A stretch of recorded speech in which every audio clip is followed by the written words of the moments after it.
નમસ્કાર દર્શક મિત્રો, જનરલ ન્યૂઝમાં આપનું સ્વાગત છે। સમાચાર મળી રહ્યા છે વાઘોડિયાથી। કિશોરીને 4 મહિનાથી દાહોદ જિલ્લાના સાગટાળા પોલીસ સ્ટેશનના અપહરણ કરનાર આરોપી તથા કિશોરી સાથે ઝડપી પાડતી વાઘોડિયા પોલીસ।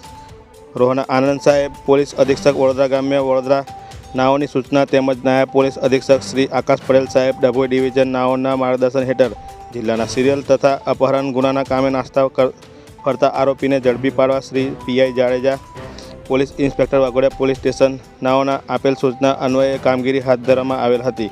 જે અંતર્ગત વાઘોડિયા પોલીસ સ્ટેશનના પીએસઆઈ એચવી ગુજરાતી તેમજ ડી સ્ટાફના માણસો પોલીસ સ્ટેશન વિસ્તારમાં દંગા પડાવ તેમજ કન્સ્ટ્રક્શન સાઇટ ચેકિંગમાં હતા। તે દરમિયાન વાઘોડિયા નવી જીઆઈડીસીથી પાછળ આવેલ કન્સ્ટ્રક્શન સાઇટ ઉપર મજૂરો ચેકિંગમાં હતા। તે દરમિયાન જગ્યાએ એક મજૂર તેમજ એક છોકરી શંકાસ્પદ હાલતમાં હોય, જેથી તેઓનું નામઠામ પૂછતા સદર ઈસમ પોતાનું નામ પંકજભાઈ સોમાભાઈ જાતે નાયક, આશરે ઉંમર વર્ષ 23, રહે કેડકુવા હોડી ફળિયા, પોલીસ સ્ટેશન દેવરામપુરા, દેવગઢ બારિયા, જિલ્લો દાહોદ, તેમજ તેની સાથે એક છોકરી, જે બંને એક જ ગામના હોવાનું જણાવતા હોય, જેથી બંને અહીંયાની હાજરી બાબતે પૂછતા તેઓ પોતાના ગામેથી એપ્રિલ મહિનામાં ભાગેલ હોવાનું જણાવેલ હોય, જેથી સદર ઈસમનું ઓનલાઈન ગુજકોપની વ્યક્તિગત સર્ચ કરતા દાહોદ જિલ્લાના સાગટાળા પોલીસ સ્ટેશનમાં 2024નો ગુનો કરેલ હોય,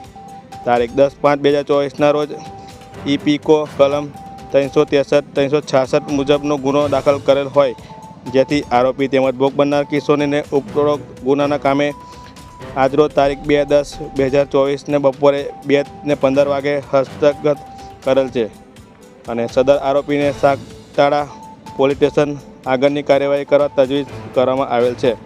bureau report, general news, Pankaj Vasava, Waghodia.